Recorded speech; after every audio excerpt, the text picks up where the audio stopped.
Alrighty guys, so we are going to dive into cueing a light show for worship. Like I said, during worship, you're going to have your headphones on, you're going to be hearing the band, you're going to be hearing the music director, and you're going to be hearing the click and the cues.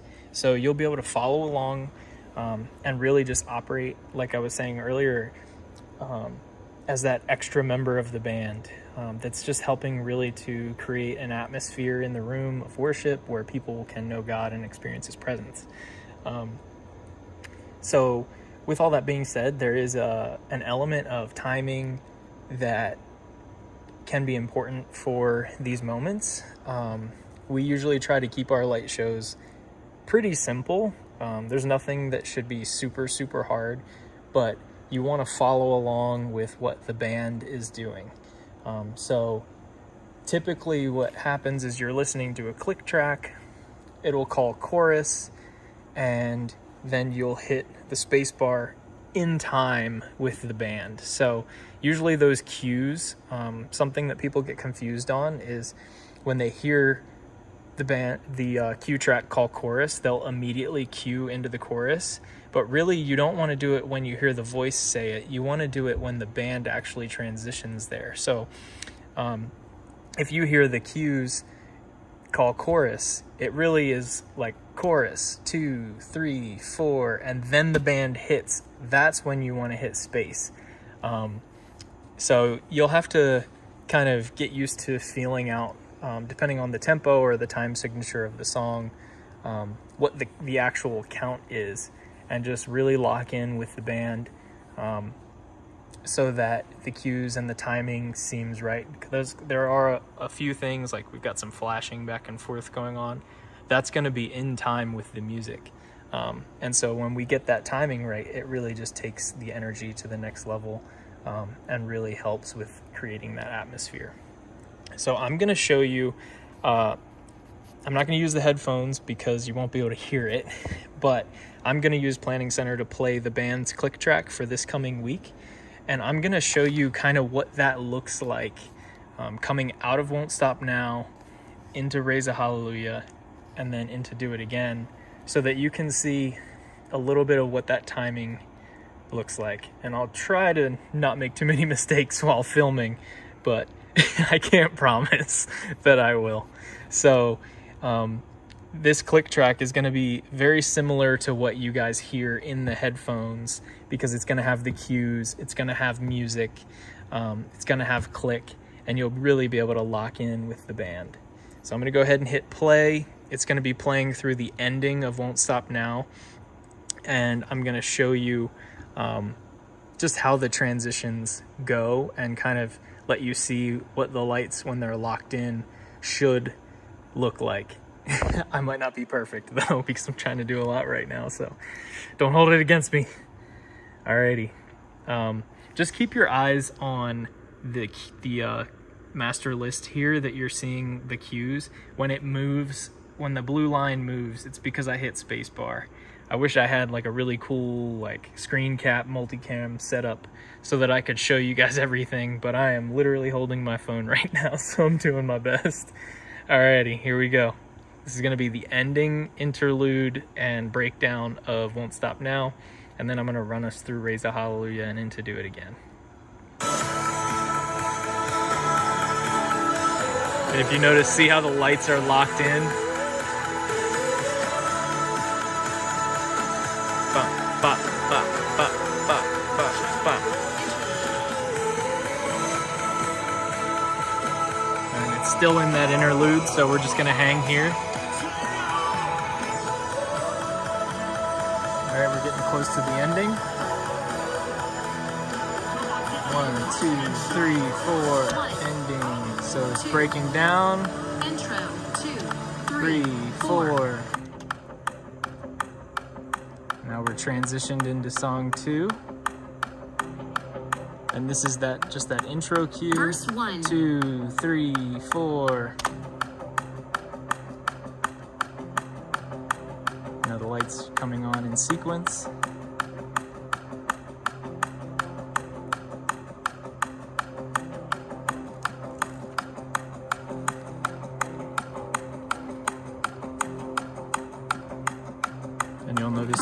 there's not another cue until it says chorus drums. So really for verse 1 and verse 2, we just let this sit here. We're not cueing anything.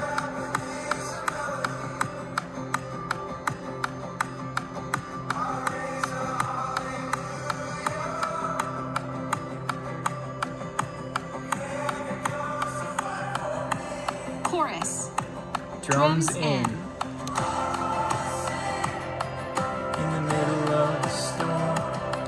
So a lot of the time when these cues are programmed, we use the exact cues in the name column so that you're not confused as to what's happening.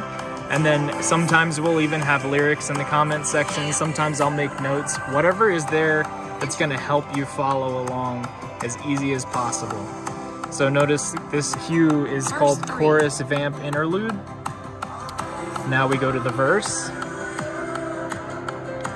Yeah, and because that cue was from, cue number 3, chorus drums in, vamp interlude, were all that one cue, it stayed through all of those changes. We didn't have to change anything. And this will be the cue for verse 3 and verse 4, which it's about to call. Yep, and so we just hang here until it calls chorus again, because that's next on our list.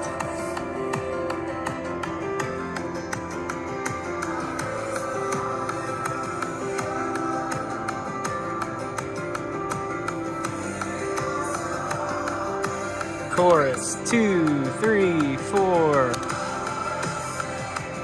And see how those hits, when I hit it in time with the band, you can see that there was a change. It kind of helps with the energy. It keeps it from being an awkward shift when there's not really a shift in the music. You want all of your musical and lighting shifts to happen kind of in sync with each other. So we're vamping. Bridge 1. Breakdown. Sing a little louder. There it is. The light's kind of slow and still. And we hang here for a while.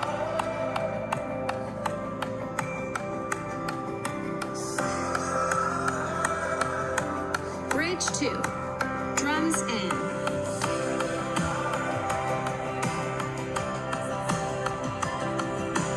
One, 2, 3, 4, 1, 2. You kind of want to feel what the band is doing and kind of be in rhythm with them. And that'll really help make your transitions and cues happen at the right time. So we're still on bridge 2, and we stay here until the chorus again.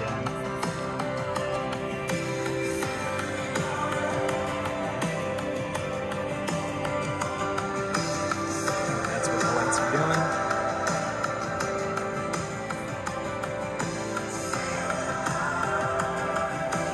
Tag. 3, 4. Breakdown. And the lights kind of chill. Build. It's coming up. So we hit it when the bass kind of hit its note. All in.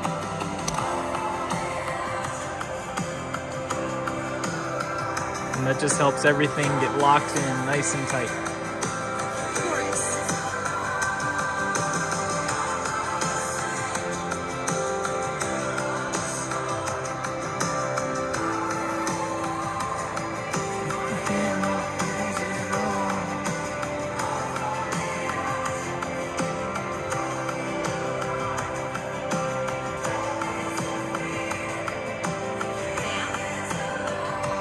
4.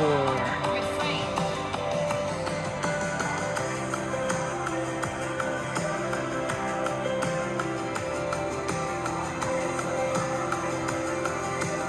Refrain.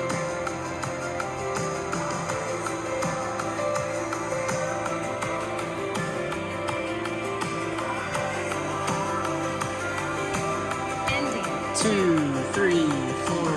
1, 2. And then the count in for the 1, next song. 2, 3, 4. And we've got our intro, everything shifts. We'll have a new Intro. worship background up on the screens. And you'll see this one is labeled V1 for verse 1, and it's got a comment saying that the singer starts.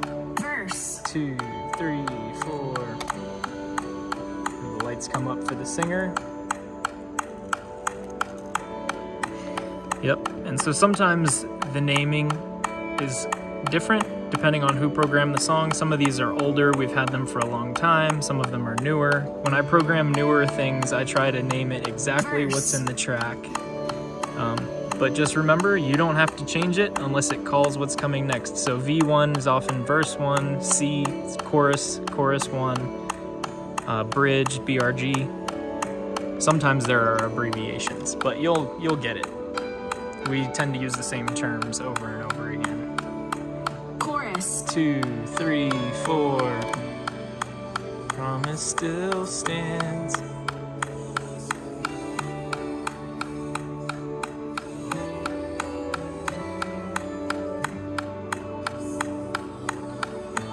And this one's real simple because it's kind of a slower song. There's a lot more space. Interlude. We're not trying to do too much. So it's called interlude, but you don't see an interlude cue. That's okay. That means don't hit next. Verse. 2, 3, 4. Now the lights come on at the top, all those LEDs, and in the drum cage.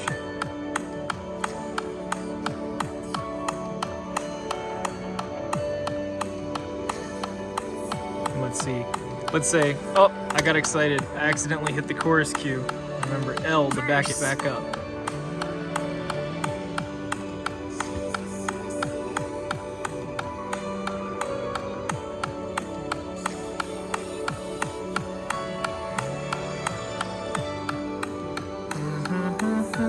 Your praise again.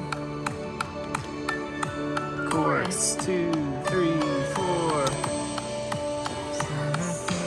Now you can see the movers kind of dipping down real slow.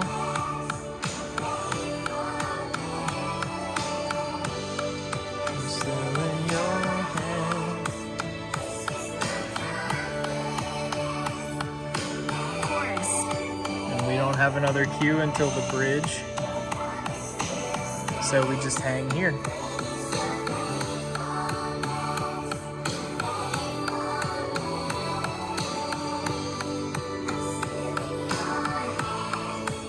This is my confidence. Interlude.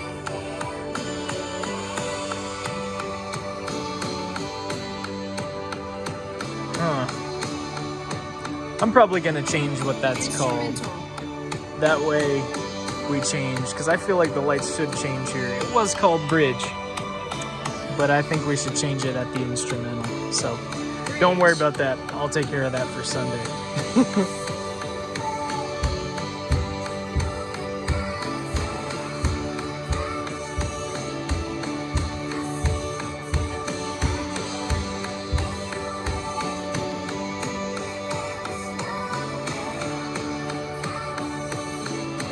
Bridge.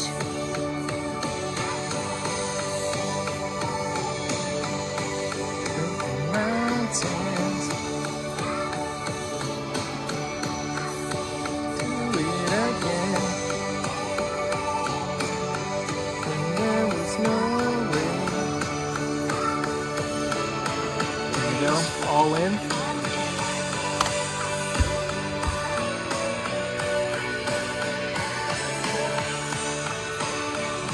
Lights pick up, there's a little extra effect.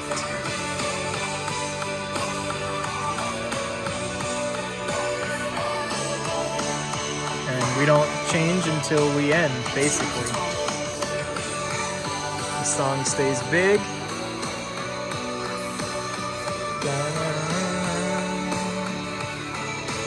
Instrumental.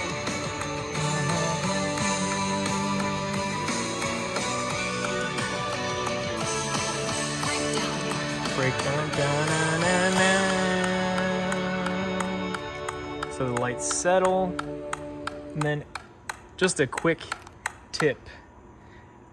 At this point on Sunday, in the worship set, the band is kind of done, but they might, like if they stay low, you can just stay in this cue and just hang here until we go into the transition. But if the band ends up continuing to play, this is where one of our cheat sheet commands can come in handy. So if they stay low, you stay here.